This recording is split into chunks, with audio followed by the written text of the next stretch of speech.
우리도 마태복음 강의 14장 14번째 시간입니다. 세상 왕과 영원한 진리의 왕, 영원한 구세주 예수 왕에 대한 그 비교의 은혜가 있는 장입니다.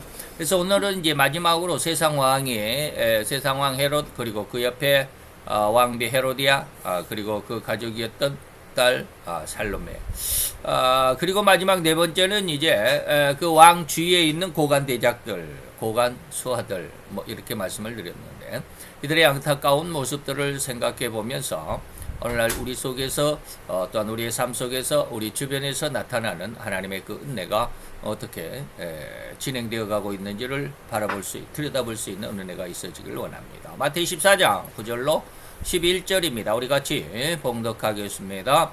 왕이 근심하나 자기의 맹세한 것과 그 함께 앉은 사람들을 인하여 주라 명하고 사람을 보내어 요한을 옥에서 목베어 그 머리를 소반에 담아다가 그 여호와에게 주니 그가 제 어미에게 가져가니라. 아멘.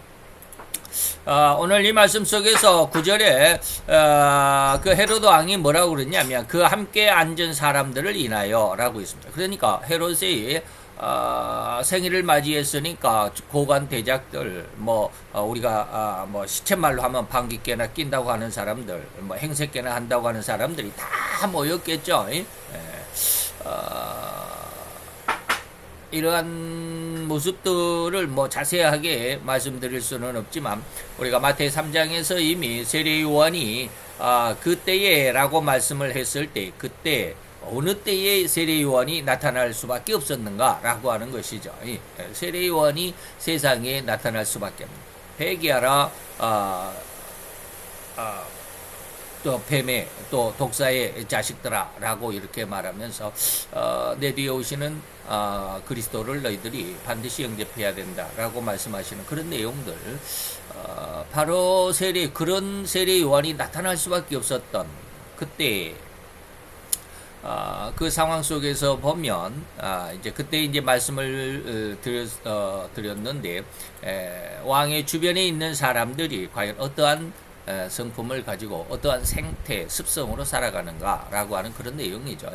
오늘도 우리가 이 내용 설교 원고 안에 있지만 이러한 그 권세의 빌 붙으려고 조금이나 더 큰 콩고물을 얻으려고 하는 엄청나게 많은 그 암투들이 있죠. 그런 내용들입니다.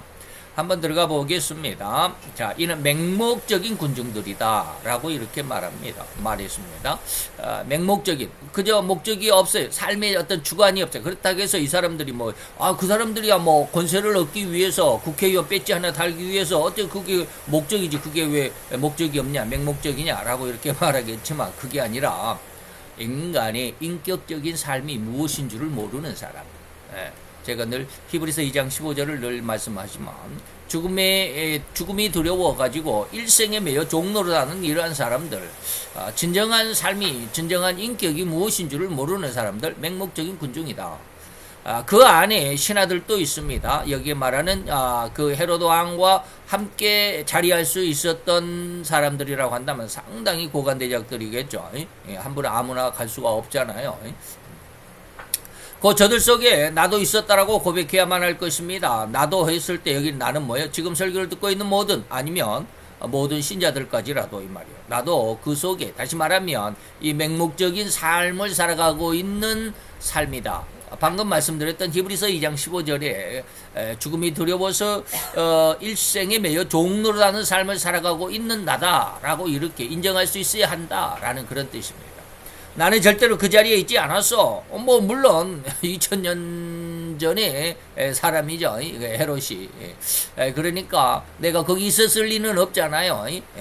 그렇다고 그런 어떤 의미, 현실적인 의미에서 내가 그 자리에 앉아있지 않았다라고 거부하고 부정하고 반대하는 것이 아니라 그 생태적이다 이 말입니다. 그런 부인이 될 수가 없죠. 그러나 결코 부인할 수 없는 심성, 성품, 이러한 어떤 생태적인, 습성적인 이러한 모습을 지금 여러분들에게 말씀을 드리는 겁니다. 그 세례 요한의 머리가 날아가는 참수의 현장에 바로 내가 거기에 있었습니다. 진리가 사라지고 진리를 행하지 못하고 그저 현실 속에서 그저 내 목숨 하나 유지하고자 죽는 것이 두려워서 그렇게 현실 속에 이렇게 진리도 저버리고 의리도 저버리고 말이죠. 그래서 세례요한의 머리가 날아갔다라고 하는 것은 뭐예요? 진리가 죽어갔다 이런 뜻입니다. 그래서 저들이 진리를 내세우지를 못하고 옳은 것을 옳다라고 말하지 못하고 오직 일생의 매일 성품이나 오늘날 세상 법칙에 굴복하면서 살아가고 있는 나의 성품이나 너무나도 똑같을 수밖에 없는 그런 성품이다. 인간은 절대로 변하지 않습니다. 다시 말하면 죄인의 성품은 옛날이나 에덴 동산에서 하나님의 명을 거역하고 타락하고 범죄했을 때 그 성품이나 오늘날 우리의 성품이나 아니면 예수님이 언제 재림할지는 모르겠지만 그러나 예수님이 재림할 때 바로 그 직전에 사람들이나 성품은 결코 변할 수가 없다. 더 악해졌으면 더 악해졌지 말이죠. 그렇습니다. 그들은 이 일을 보고 이래서는 안 된다라고 간언했어야 합니다. 다시 말하면 그 헤롯 왕이 이러한 일을 할 때 왕이시여 그것은 옳지 못합니다 라고 이렇게 말할 수 있는 사람이 없었다 이런 뜻입니다. 옛날에 우리가 춘향전 가끔마다 제가 그런 말을 하죠. 춘향전 변사또의 생일잔치에 거지 차림을 한 그 암행어사 이몽룡이가 이도령이 나타나가지고 술 한잔 얻어먹고 막 괄시를 하고 거지가 행색이니까 괄시를 하고 천대하고 그랬는데 술 한잔 얻어먹고 거기에서 이제 시편 한 편을 썼다 그랬죠. 근데 그 시를 읽어본 사람이 하나둘 꽁무니를 빼고 그냥 내가 배탈이 갑자기 배 아픈데 내가 갑자기 화장실 가야 되겠네. 내가 약속을 잊어버렸네. 그리고 이제 하나둘 다 자리를 뜨고 말았더라. 근데 그 내용을 보니까 바로 그런 내용이었죠. 너희들이 지금 먹고 있는 그 고기는 백성들의 그 삶의 고달픈 육신의 고통이다. 너희들이 마시고 있는 그 술잔은 백성들이 너무나도 삶이 고달퍼 흘리는 눈물이다 라고 이렇게 그런 내가 시는 다 외우지 못하지만 그런 내용이었어요. 그러니까 그 말을 듣고 그 시를 읽어본 사람들이 하나둘 꽁무니를 뺐더라 라고 말했죠.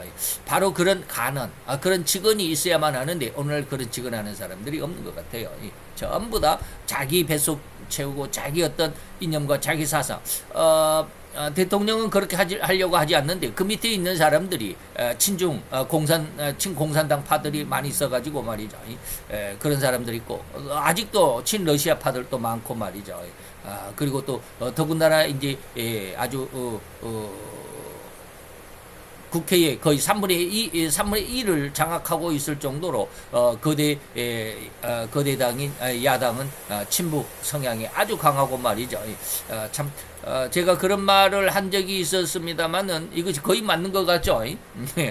저도 가끔 그 생각하면 내가 예언 아닌 예언을 한 것 같다라는 그런 이야기를 했는데 그 뭐냐면 옛날 초대 민땡당의 대통령 첫 대통령이 나왔을 때 김땡중 씨는 땡중 그러니까 좀 이상하니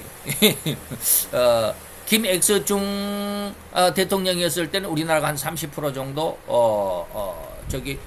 친북적이었다. 친공산적이었다. 그 다음에 노땡현 대통령일 때는 50%.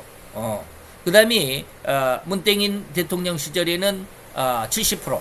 앞으로 또 한번 이땡명 씨가 대통령이 되면 거의 90%에서 90% 이상 우리나라가 거의 공산주의화 될 것이다 라고 이렇게 말씀을 했는데 지금 그러잖아요. 이땡명 씨가 대통령이 아님에도 불구하고 온통 난장판입니다.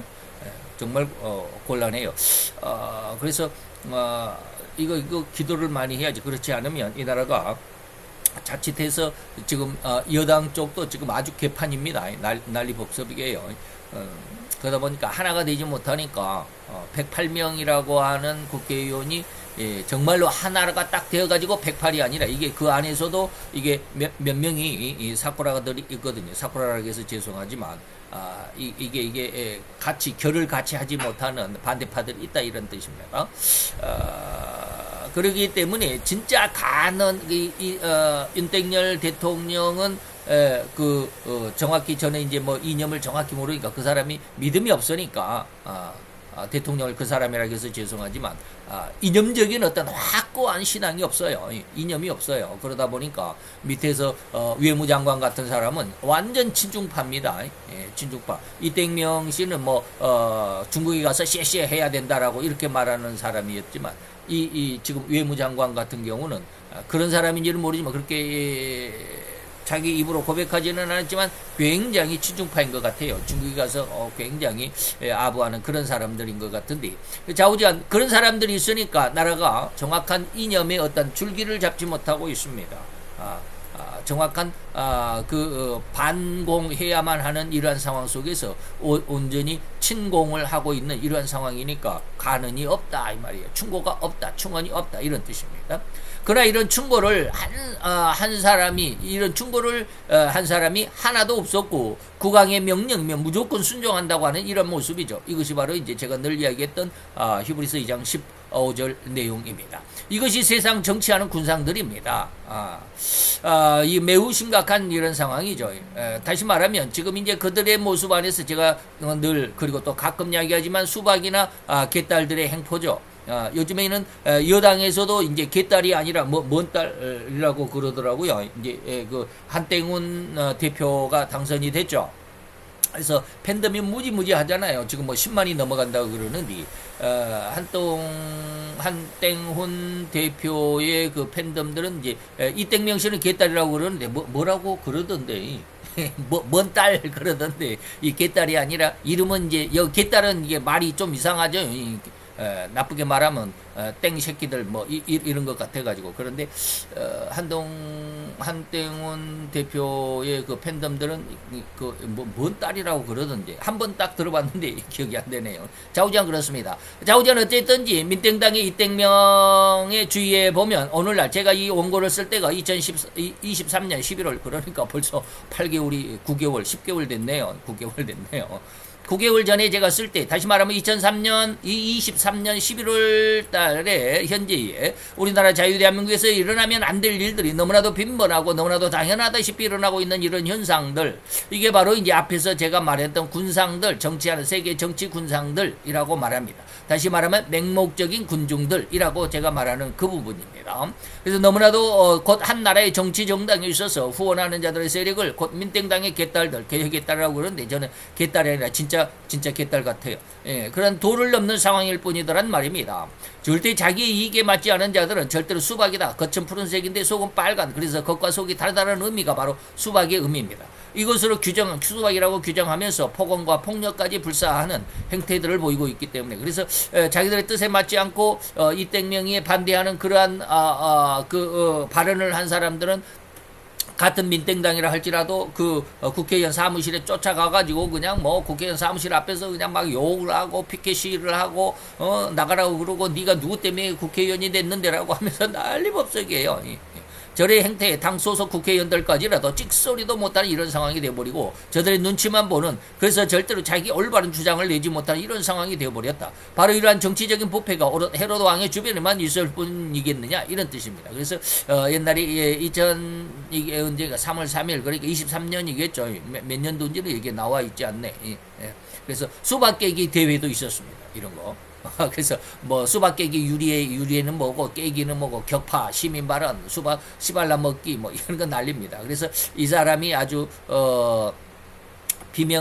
친명계들 중에서 유명한 사람인데 한땡택입니다. 한땡택 해가지고 이 개딸들에게 앞장서 가지고 이러한 수박 깨기 이렇게 정치 참석하고 여기는 수박 깨기 갖고 이게 풍선이죠. 풍선을 막 밟아 깨고 수박 모자 들고 수박 풍선들 깨고 막 이런 수박 의원들 규탄한다. 수박씨를 발라먹자 개딸 이런 거죠. 아니 더운 세상 즉 오고 오는 모든 세상의 정치 상황에서 나타나는 이런 행태가 이제 아주 두드러지게 나타났죠. 그래서 제가 방금 말씀드렸던 옛날에 김땡 중 대통령일 때는 한 30% 정도 우리나라의 그 공산 그 어떤 사상을 가진 사람들이 좀 활개를 쳤다면 노땡현 대통령 때는 한 50%. 그러다가 이제 문땡인 대통령 때는 거의 한 70% 굉장히 많이 봐줬죠 그때. 간첩을 문땡이 대통령 때 간첩을 단 한 사람도 못 잡았을걸요. 간첩이 없었습니다. 간첩 신고하면 오히려 그 신고한 사람이 봉변을 당할 정도였으니까 말이죠. 참 기가 막혔었죠. 이러한 행태가 바로 마귀가 온 세상에 그리고 온 인류에게 퍼뜨린 사악함의 한 단면이다.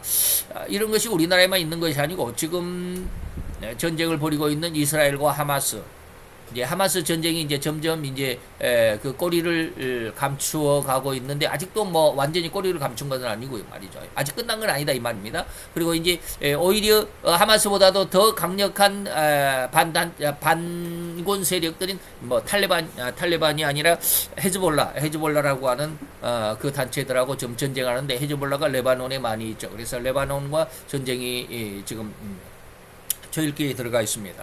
아마 이달 말쯤에 전쟁이 일어날지도. 오늘이 며칠입니까? 오늘이 11일이니까 아마 20 며칠인가 그 회담이 있다고 그래요. 평화회담이 있다고 그러는데 잘 안 될 것 같습니다. 그리고 그 모든 헤즈볼라 뒤에 누가 있느냐면 이란이 있습니다. 이란 이번에 이란의 대통령이 바뀌었습니다. 이번에 지난달인가요? 이달인가 지난달인가 대통령이 바뀌어가지고 취임을 했는데, 취임식에 누가 왔었느냐, 바로 하마스의 그 국방장관 같은 사람이 이란 테헤란에 그 참석을 했었습니다. 그리고 대통령 취임식에 참석을 하고 영빈관에 가서 잠을 자는데, 그날 그 잠자는 그 이란의 영빈관에 폭탄이 투하됐습니다. 그래가지고 그 하마스 지도자 국방장관이 죽었어요. 그러니까 이란이 난리법석에 우리나라에까지 와가지고 폭격을 했다 해가지고 내가 너희들 가만두지 않겠다 해가지고 지금 이란과 아주 일촉즉발에 있습니다. 그 회담이 이제 그 누구로부터, 헤즈볼라로부터 이제 이렇게 되어 있습니다. 어떤 목사님은 참 희한하게 해석을 하더라고요. 다니엘서 7장에 보면 4마리 짐승이 나오죠. 근데 두 번째 짐승이 누구예요? 입에 새 갈빗대를 문, 그리고 한 발을 들고 있는 곰입니다. 근데 그 곰을 인류 역사학적으로 메데파사를 의미하고 있습니다.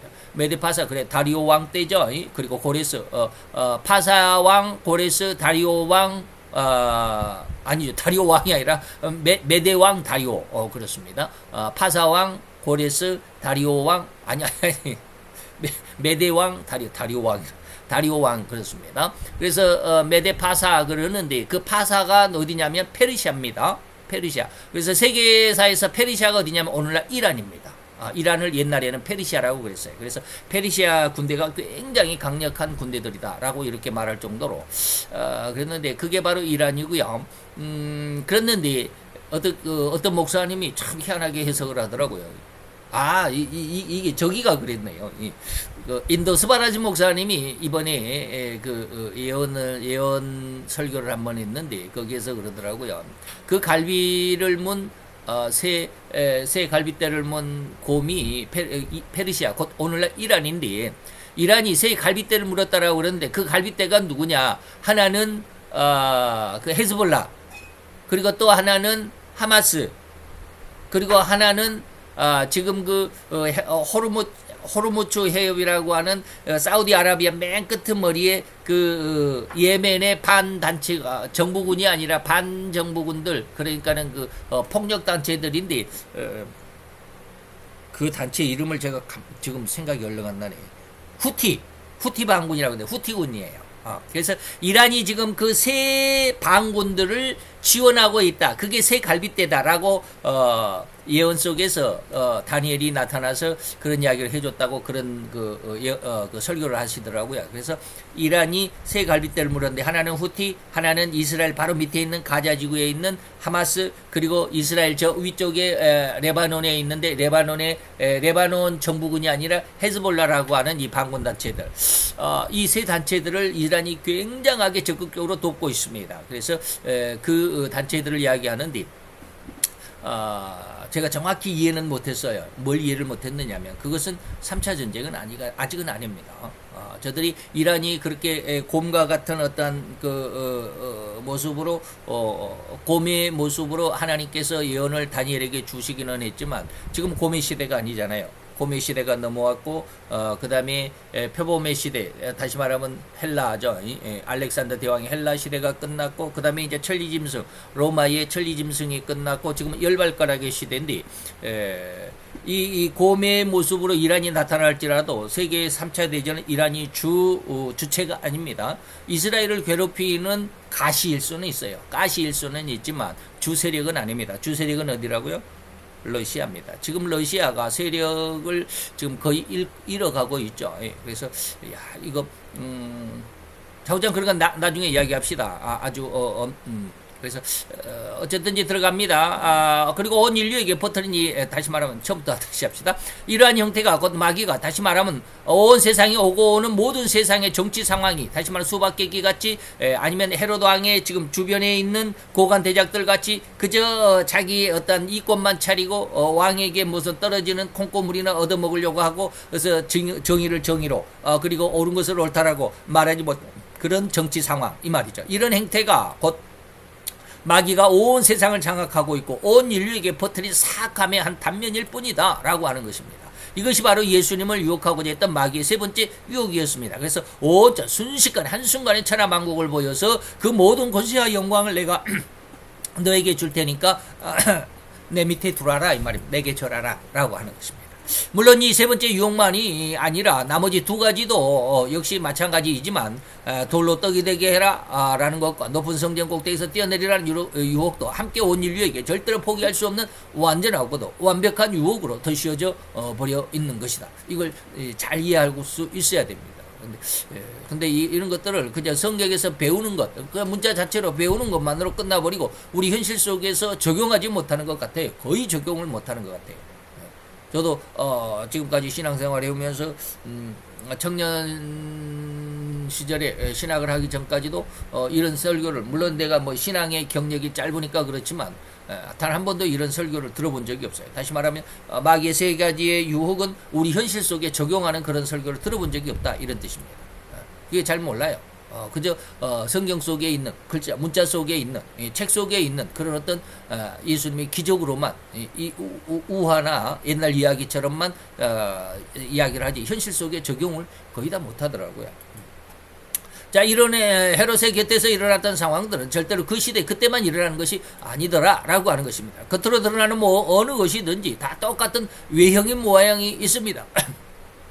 얼마든지 질적으로나 그리고 다른 형태로 내용을 살짝 바꿔가지고 그 모습으로 나타날 수도 있다 이 말입니다. 알맹이가 틀리다 이 말입니다. 그래서 그들 속에서 그리고 그들의 가족들 속에서 그리고는 그 수하들 세계에 이런 일이 얼마든지 일어날 수 있다. 오늘날 정치 권세 속에 내가 천하만국의 모든 권세를 줄게 라고 했을 때 그 권세를 탐하는 세상의 모든 사람들이 다 그렇습니다. 지금 미국도 아주 위험합니다. 미국도 아주 위험해요.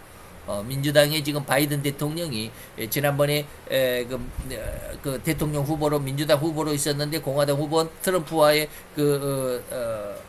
텔레비 대담에 나와가지고 엄청나게 실수를 했나봐요. 다시 말하면 정신이 좀 오락가락한 것 같은 그런 대답을 했나봐요.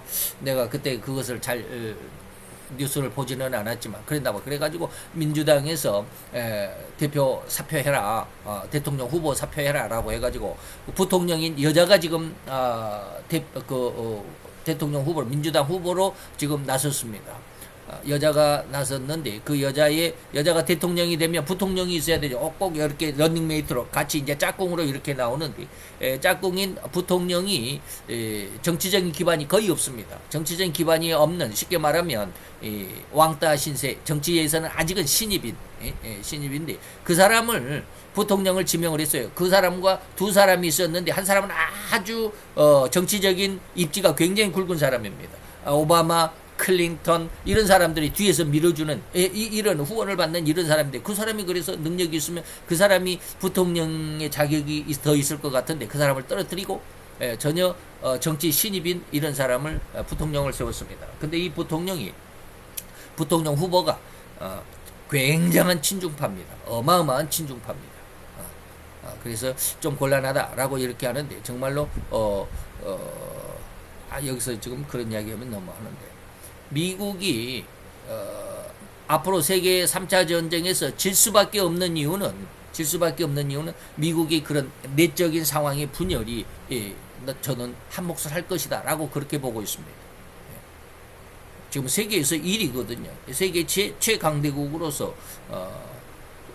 세계 나머지 모든 세계 국가의 국방력을 다 합해도 미국의 국방력을 따라가지 못합니다. 그럴 정도로 강력한. 그런데 그 내부적으로 썩어 있으면 어떻게 했어요?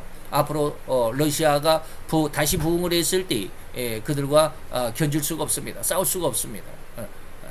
뭐 열불이 러시아를 도와주고라고 하는 그러한 외형적인 그런 내용들 말고 미국 자체가 내부적으로 썩어가고 내부적으로 그렇게 틈이 생겨가는 그런 일들이 많이 있을 것이다라는 저는 그런 어떠한 조심스러운 전망을 한번 들여다보고 있습니다. 그래서 지금 이 상황이 트럼프가 그렇게 뭡니까 지금 열불인 나토 회원국을 자꾸 압박을 하는 것, 그리고 우리나라를 자꾸 압박을 하는 것, 그래서 자꾸 마음을 상하게 하는 것, 이런 것들이 미국 자체가 고립되게 하는 그런 정책이 될 수도 있을 것이다 라고 저는 그렇게 보고 있습니다. 거기다가 또 이제 만약에 해리스라고 하는 민주당에서 다시 대통령이 되어버리고 트럼프가 떨어지게 되면 이 미국은 완전히 친중으로 돌아서게 되면 이건 더더구나 앞으로 이제 러시아가 회복이 되고 러시아가 제1강대국 짐승이 될 때, 붉은 짐승이 될 때 그 짐승을 대항해서 싸울 만한 내적인 힘이 없다라는 거예요. 속이 완전히 다 골아버렸다. 그렇게 될 가능성이 너무 많다라고 저는 그렇게 전망하고 있습니다. 어쨌든지 봅시다. 그런데 흔히 우리들은 이러한 일을 헤롯은 나쁜 왕이다 라고 욕할 수도 있습니다. 그의 아내인 헤로디아도 참 나쁜 여자구나 라고 말하고, 그리고 그 딸 역시 나쁘구나 라고 하면서도 거기에서 자기들의 모습, 자기 안에서도 이와 똑같은 욕망이나 흉악함과 사악함이 있다라는 사실을 전혀 들여다보지 못한다. 나와는 너무나도 질적으로 다르다. 상대를 욕하기는 하지만 자기가 욕먹는 건 굉장히 싫어하잖아요. 그죠? 그 그리스도를 본받아 있어도 정말 제가 그 이야기를 듣고 나도 그런 생각을 했는데 라고 하는 그런 부분이 있습니다. 다시 말하면 남이 나에게, 나는 남을 장악하려고 합니다. 남을 지적하려고 합니다. 그런데 남이 나에게 너 이거 잘못했어 라고 지적하면 무지하게 기분 나빠합니다. 남에게 나는 굴복하려고 하지 않습니다. 남을 나에게 굴복시키려고는 하지만 나는 남에게 굴복하고자 하지 않는다, 이런 뜻입니다. 그런 십성이 인간에게 있습니다. 그래서 이런 욕망과는 전혀 거리가 먼 것쯤으로 자신을 아무 거리낌도 없이 이야기하는 이런 모습들이 바로 인간의 오늘날 우리들의 모습입니다.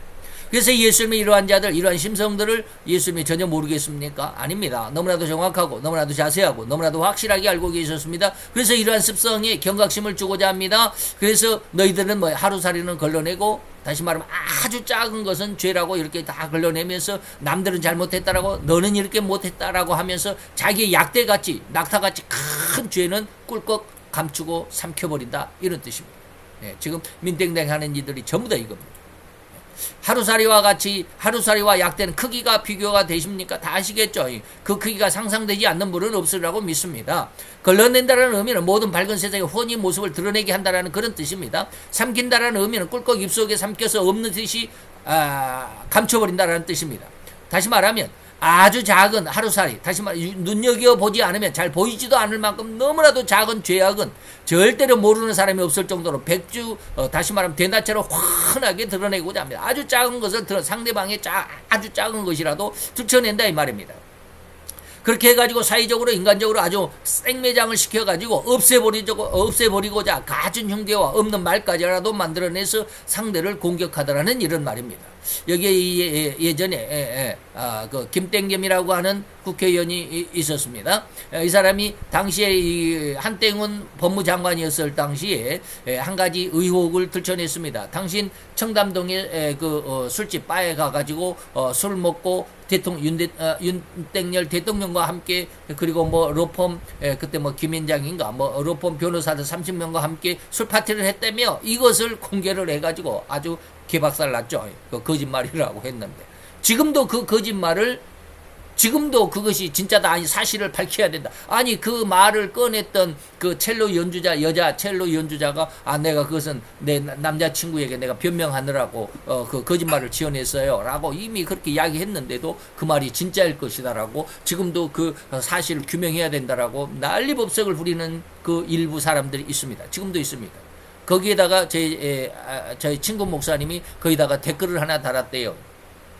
그랬더니 거기에서 고소가 들어와가지고 욕했다고 고소가 들어와갔다고 300만 원 벌금 내라 라고 해가지고 이번에 가가지고 지난 한 5월 달인가 그때 수원 법원에 와가지고 재판하러 간다고 왔었어요.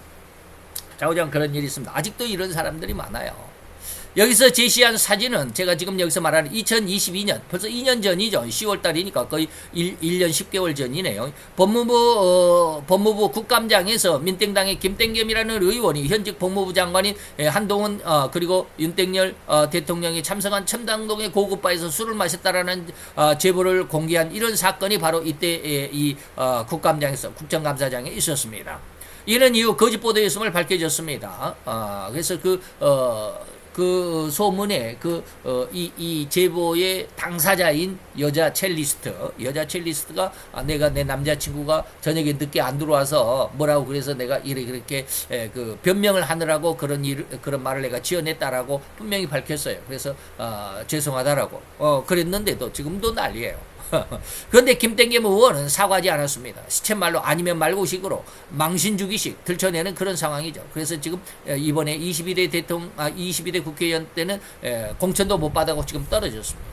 떨어진 게 아니라 국회의원 선거에 나오지도 못했죠.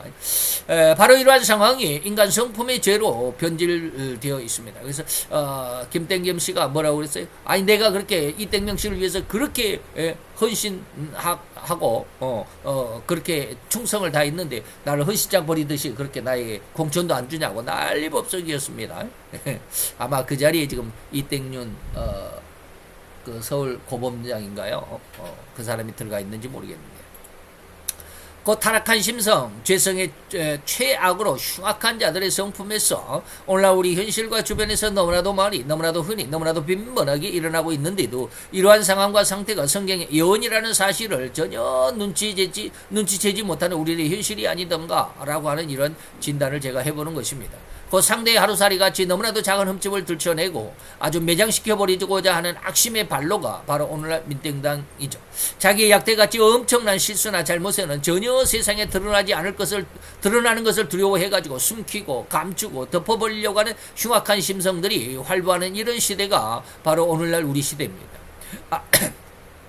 아마도 세월이 흘러갈수록 더욱 이런 흉악한 성품들은 도를 더하여 갈 것이라는 성경의 예언을 두려워하므로 우리는 받아들여야만 되겠죠. 그러나 우리는 여기서 한 가지 알아야 됩니다. 이렇듯 세상에는 악함이 절대적인 것만 같고 저런 악함이 아니고서는 결코 세상을 힘있게 그리고 남부럽지 않게 살아가는 것은 절대로 불가능한 요원한 것이라는 그리고 또 그런 정의로운 삶은 꿈일 뿐이라고 비아냥거리는 이러한 세상이 되어버렸고 이러한 세상에서 결코 반항이나 거부하는 이러한 태도나 삶은 절대로 불가능하다는 것이니까 그래서 세상으로 더불어 살아가야 된다. 그러니까 그냥 비유 맞추면서 그 사람에게 거부하지 말고 이번에도 우리 파리 올림픽에서 그 배드민턴 단식에 금메달을 땄던 안땡영 그 여자 선수 말 때문에 지금 난리 났죠. 근데 그 한 사람이 배드민턴 협회라고 하는 이 엄청난 협회와 지금 싸우는 게 참 안쓰럽기는 해요. 그러나 그게 밝혀져야 된다라고 저는 봅니다. 그 말이 밝혀져야 된다라고 했을 때 협회에서 한마디를 하니까 과거에 23년인가 16년인가 23년인가 전에 그 배드민턴 금메달을 딴 우리나라의 방땡현이라고 하는 여자 선수 있습니다. 그 사람이 나와가지고 또 이번 금메달리스트인 안땡영 선수에게 또 한마디 일침을 날렸더라고요. 그러면 안 돼라고 협회의 표를 들어주는 거죠. 참 안타까운 모습이에요.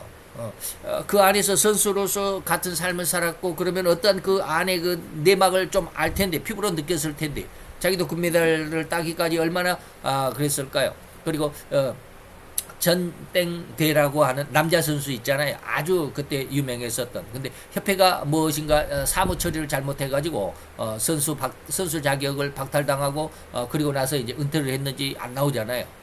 이런 것을 보면 그 전땡대라고 하는 남자 메달리스트는 협회가 이렇게 잘못하고 있다라고 이렇게 이야기를 하더라고요. 그래서 이런 것에 대해서 참 그러니까 이게 세상의 반항이나 거부하는 태도나 이러한 삶은 절대로 오늘날 우리 시대에 그렇게 살아갈 수가 없어. 그렇게 했다 그러면 너 큰일 나라고 하니까 전부 다 쉬쉬하고 오히려 거대한 힘에 빌붙어 있는 이런 모습들이 너무나도 많잖아요. 저도 그런 삶을 살아가고 있는지는 모르겠어요. 뭐 그렇게 살아가고 있겠죠. 뭐 돈이 없으면 못 살아가니까. 그래서 아직까지는 돈을 벌어야 되고 뭐 이런 어떤 생활비를 벌어야 되고 하는 이런 것들이 일상의 세상 법칙 속에 살아가는 것은 아닌가라고 하는, 물론 세상 법칙에 살아가지만 하나님이 그렇게 허락하신 것도 없지 않아 있습니다만 어쨌든지 그렇습니다. 그래서 절대로 혼탁해버린 세상을 거역할 수도 없다라고 하는 이런 생각, 그리고 그렇게 세상을 살아갈 수밖에 없는 이 흉악한 세상에 절대로 한 줄기 희망의 빛이 있다라는 사실을 우리는 알아야만 합니다. 이 한 줄기 희망의 빛을 찾고자 하는 사람은 그런데 그러한 희망의 빛을 찾고자 하는 사람이 거의 없습니다. 더욱이 찾는다고 할지라도 이것이 쉽게 찾아지지도 않지만 찾는 사람도 없다라는 것을 실로 참 안타깝게 생각하는 그런 바입니다. 그러나 다시 한번 강조하겠습니다. 이런 허황하고 흉악한 세상일지라도 하나님은 그런 허망함과 흉악함 속에서라도 영원한 삶이 있다라고 하는, 또한 이런 허망하고 흉악한 세상을 이길 수 있는 오직 유일한 길을 마련해 두셨다라는 이 명백한 사실을 우리는 결코 잊지 말아야 됩니다. 세상을 이길 수 있고 이기는 방법, 이기는 길을 찾기만을 더욱 간절하게 그리고 간곡하게 거듭 강조하면서 부탁드리는 바입니다. 이 길을 찾지 못하면 참으로 감당할 수 없는 엄청난 결과에 도착할 수밖에 없고, 그 때는 절대로 되돌아올 수 없고 후회한다고 한들 이미 때는 늦었다라는 것을 잊지 말아야 하겠습니다. 그래서 일의 모든 것을 우리가 다 세상의 어떠한 모습의 한 부분을 보았으니까 이제는 하나님을 경외하고 그 명령을 지키는 그러한 은혜, 그러한 신앙이 되어야 되겠죠. 이 길, 이 방법은 오직 예수 그리스도 안에만 있습니다. 다른 길, 다른 방법은 절대로 없습니다. 그래서 사도행전 4장 10절로 12절에 보니까 12절에 보니까 뭐라고 그랬습니까? 다른 이로서는 구원을 얻을 수 없나니 천하 인간이 구원을 얻을 만한 다른 이름을 우리에게 주신 일이 없다라고 이렇게 말씀하십니다. 이러한 예수 그리스도의 십자가 길 외에는 절대로 인간이 그 어떠한 행복이나 영광을 찾을 수가 없다라고 하는 것. 그래서 오늘 헤롯의 영광은 절대로 영원히 전속할 수가 없다라고 하는 것, 정말로 잘 기억하고 있어야 합니다. 의인을 죽이고 진리를 매장하는 곳에는 절대로 하나님의 징계와 징벌만이 남아있을 뿐임을 절대로 볼 수 없는 이러한 소경과 같은 인생, 또한 이러한 소경의 눈을 가진 인생이 되어서는 안 된다는 점을 더욱 강력하게 강조하여 드리는 바입니다. 그래서 잘 살펴야 합니다. 그래서 이 기록을 기록한 마태의 의도로는 이것이 세상 정치를 하는 일과 그리고 그 주변 상황임을 우리는 우리에게 좀 알려주고자, 깨닫게 하고자, 경각심을 주고자 하는 경고의 말이라고, 기록이라고 할 수 있겠죠. 그러나 이러한 일들이 모든 군왕에게 있는 것이 아니라 옛날 다윗과 같이 아름다운 선한 왕도 있다는 것을 또 한편 우리는 잊지 말아야 되겠죠. 이러한 왕, 곧 선한 왕이든지 사악한 왕이든지 모두가 다 그들 자신조차도 구원하지 못한다는 사실을 또한 우리는 깊이 알고 있어야 되겠다라는 것입니다. 그런데도 죄에 현혹되어 버린 인간들은, 아니 마귀의 유혹에 완전히 매립되어 버린 인간들은 매립되어 버린 인간들은 마귀의 유혹인 그런 권위나 그리고 명예나 그리고 그런 풍성한 것들 아래에만 인간들의 평안과 구원이 있는 것으로 생각하고 찾아가는 그런 안타까움, 그리고 그렇게 헤매는 이러한 일생임을 우리는 깨달을 수 있어야 되겠죠. 어느 누가 내가 왕이기에 구원을 안 받아도 돼 라고 하면서 내게로 오는 자에게 영원한 안식을 주겠다라고 할 수 있는 세상에 그 어떤 왕이 있겠냐 이 말이죠. 이런 모양을 드러내면서 헤로드 왕의 그런 이제 내용들이 되겠죠. 이것이 세상 왕이 지니는 너무나도 분명하고 변할 것 없는 너무나도 확실한 사실이라는 것과 더욱이 그렇게 혈안이 된 삶으로 찾아 헤매는 그러한 것들, 그 세상의 권세와 명예와 부귀와 영광 속에 구원은 결코 없다라는 이러한 사실을 우리는 잘 기억하고 있어야 될 것입니다. 진정한 구원의 길에서 다시 만날 수 있기를 더욱 간절하게 축원해 드리는 바입니다. 아멘. 다 같이 기도합시다. 할렐루야. 주님, 오늘도 여호와의 귀한 사랑과 은혜와 은총을 감사드리나이다. 주의 영광 앞에서 오늘도 아버지 하나님이여 진정 세상을 향한 그리고 세상을 능히 들여다볼 수 있고 능히 진리가 무엇이고 또한 비진리가 무엇인지를 능히 분별할 수 있는 하나님께서 청기는 분별할 줄 알면서 어찌 시대를 분별하지 못하느냐라고 책망하셨던 그 책망 속에 우리로 인하여 오늘 우리는 시대를 분별할 수 있는 영적인 안목과 그리고 세상의 청기조차도 능히 꿰뚫을 수 있는 귀한 은혜의 역사 그리고 능력 그리고 실력의 은혜를 도하여 주시옵소서. 우리로 인하여 온전히 우리의 삶을 하나님의 영광 앞에 내려놓고 또 하나님 앞에 영광을 돌려드릴 수 있는 귀한 삶이 되고 귀한 지혜와 지식과 그리고 우리 더욱이는 굳건한 믿음이 되게 하여 주시옵소서. 예수 그리스도의 이름으로 감사와 기도드려 싸움나이다. 아멘.